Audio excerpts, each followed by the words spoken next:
Hello and welcome to Full Tech Ahead. I'm your host, Amanda Razani, and I'm excited to be here today with Rajeev Butani. He is the CEO of MediaMint. How are you doing? Fine, Amanda. Thank you for having me. It's great to see you. Happy to have you on our show. Can you share a little bit about yourself and your company? What services do you provide? Absolutely. So first, I'll share a bit about myself and then about the company. So I'm the chairman and CEO of MediaMint. I've been running this company for now close to 3 years. Prior to that, I ran a startup. It was a Google venture-backed startup, and then before that, Amanda, I was in Accenture. In Accenture, I spent over 2 decades, but I ran three things. So I was part of the founding team that established Accenture's Advanced Technology Centers, which has probably 400,000 people. I was also leading Accenture software and platforms business. This is the work that Accenture does for companies such as Google and Meta, and that was the fastest growing business for me when I was running this. And then in my last role, I was the group CTO for Accenture's communication, media, and technology business. So that's just me. I live in San Francisco. In terms of our company, Amanda, we are MediaMint. We are primarily a AI-powered growth ops company. So if I just share a bit more about it, in MediaMint, we've got deep domain experience with the media, entertainment, and technology companies. Today, Amanda, we work with over 150 publishers, platforms, ad tech companies, software companies, and we run their front office operations. So, for example, we run their media operations, we run their ad operations, we run sales and marketing for them. And for all of them on a day-to-day basis, we are responsible for driving growth, and driving the front office function. So that's what we've been doing historically. What we've done over the last couple of years, Amanda, is we've taken our deep domain knowledge and AI and agentic AI, and we've transformed ourselves into an agentic services company. So that's what we've done. The approach that we are taking on this, Amanda, is what we call as persona-based approach. So instead of going and impacting, different types of systems where there's a lot of complexity, we are creating augmented assistants that sit side by side with humans and drive and enable 50, 60, 70% of efficiency and effectiveness improvement for that. So that's what we do today, and we are seeing significant amount of traction in this area.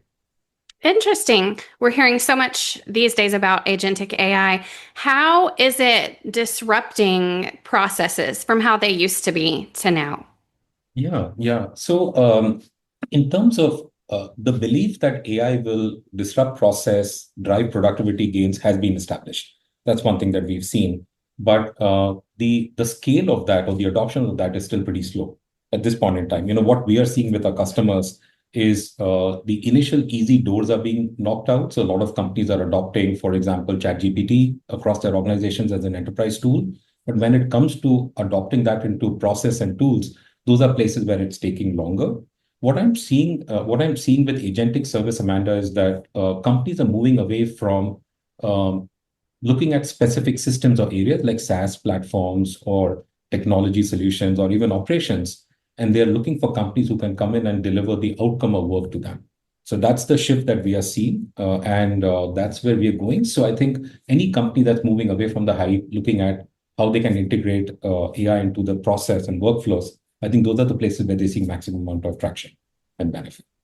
So, with it being a little slow going still on the adoption there, what tips do you have for companies who are looking to just start looking at agentic AI solutions and implementing these new tools? Where should they start? Yeah.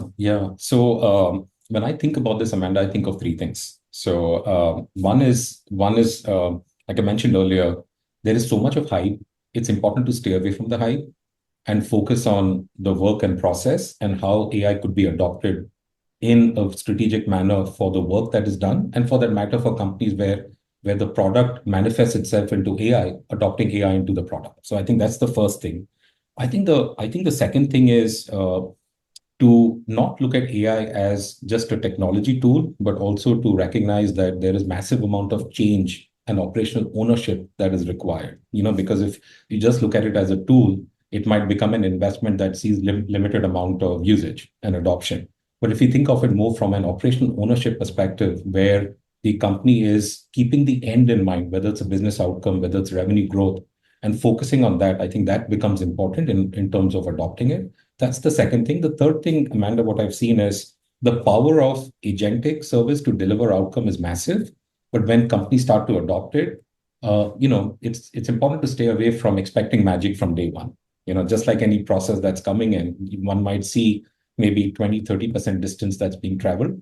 And then if the companies use it over time, they will see the adoption in a very significant manner. One of the things that we speak to customers is a lot of times when you think about the concept of last mile, saying that once we've got technology or once we've got a particular solution, we are at the last mile. I think when we think of AI is not at the last mile for an organization. It's actually 100 miles away. And the 100 miles, and it's got 100 miles of distance with mountains and all sorts of other issues. And it's all about the organization. It's all about the change. So as long as companies can look at it from that perspective, keep an operational mindset, and make sure that look at accountability for the outcome, I think companies can come in and be successful. Do you have any use case examples that you can share, some transformation journeys for some companies? Yeah. We're working with a lot of companies that are at different stages in their life cycle. So if I just take an example of companies that are into advertising or publisher business, where they're running media operations and ad operations. So we are recently working with a company that where we're looking at all of the media operations that they do, which is taking requests from advertisers and brands that want to advertise on the publisher's platform. So we are looking at the media operations, and we've introduced agentic AI. So when I mentioned persona-based approach, we're looking at roles. So if you're a media planner, we've surrounded the media planner with an augmented assistant that's looking at every function that the media planner is doing and driving efficiency. For example, a media planner will spend probably 40-50% of their time creating a media plan. Historically, that's a very manual process. They would use Excel sheets, they would use Google Sheets, they'll extract data from different types of platforms. So here we've introduced an augmented assistant, which is an agentic AI platform that creates this media plan in a fairly quick manner. We've seen about 70% efficiency improvement around that. But it also then covers everything else that the media planner is doing. So if the media planner has to look at past campaigns, they have to see what's worked well, what's not worked well, they will start to incorporate that into the media plan. If they have to communicate their media plan with a salesperson or the customer, then it'll write all the communications that are required in order to do so. So holistically, the whole media planning process becomes very efficient without having to impact any of the backend systems in order to do so. It sits in the middle and it drives efficiency. Amanda, the other example is, if I take the similar area of a publisher, if I'm a publisher and if I want to drive the right level of return on ad spend for any money that any brand is spending on my platform, then the campaigns need to be managed in an appropriate manner. So there are rules, or there are folks who are responsible for optimizing the campaign and managing the campaign. So we've used agentic assistant in the same way. The assistant is sitting side by side with the campaign optimizer, and they will look at what's pacing well, which campaign is pacing well, which campaign is performing well, which campaign is getting close to red status or P0 status because they may not deliver the right impression. And then they will also come and start giving recommendations. But all of this is done with human in the loop process, right? It's not autonomous. It's instead of the humans working with tools in the background, in this case, we are shifting it and saying it's AI first. It's agentic service that drives not just automation, but even thinking for the human, and then provides that to the human to go and achieve the outcome. So it's like a star network. If you think of agents being on the ends and humans sitting in the control room, making sure that everything is working well. So those are just few examples, and we've seen quite a bit of efficiency around. Thanks for sharing. It sounds like that would reduce weeks of planning time that could be used towards other tasks. Yeah. And these things become important, Amanda, because it's oftentimes when brands are coming to publishers, there isn't enough time that's provided to the publishers to get back to them with a good media plan and an RFP and what could work. So it reduces the effort, it increases the speed time of response, and then it frees up people who are in those functions to think strategically versus just being out of breath trying to respond to these types of requests. Do you envision a future where pretty much everyone's going to be using agentic AI in some way? I believe so, Amanda. I mean, if you go back and if you look at history, there was when internet was launched, there were similar questions that came up with regards to the internet. When we had mobile that came into, when during the mobile era, people were thinking about what's my mobile strategy, what's my digital strategy. I think in the same way, in the consumer space, AI has been used for many, many years, as we know, whether it's around search, whether it's around autonomous, whether it's around GPS or mapping. But within company processes, I absolutely expect that AI will start getting embedded into different workflows. And honestly, it'll break silos, because historically, companies from an operating model perspective have been so rigid with different functions, and that rigidity oftentimes prevents business outcomes. I think AI just goes across all of this. Oh, So that's yeah, interesting because that's another issue companies still struggle with is siloed departments. So it would, you feel, break down that silo and improve communication and processes. yeah. Take the example that I was mentioning. So if you take media planning, so media planning requires many functions to work together.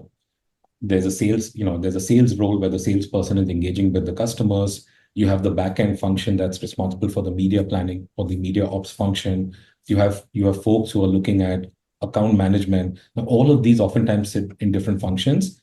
But if you're creating a media plan, the agentic service can go across all of these functions, get the data from there, and create a plan that's very effective instead of trying to knock on doors or trying to wait for people to come back. Wonderful. Well, we know that AI is evolving rapidly. So, what do you envision, say, 2 years down the road? What are we going to see? What impact is it going to make?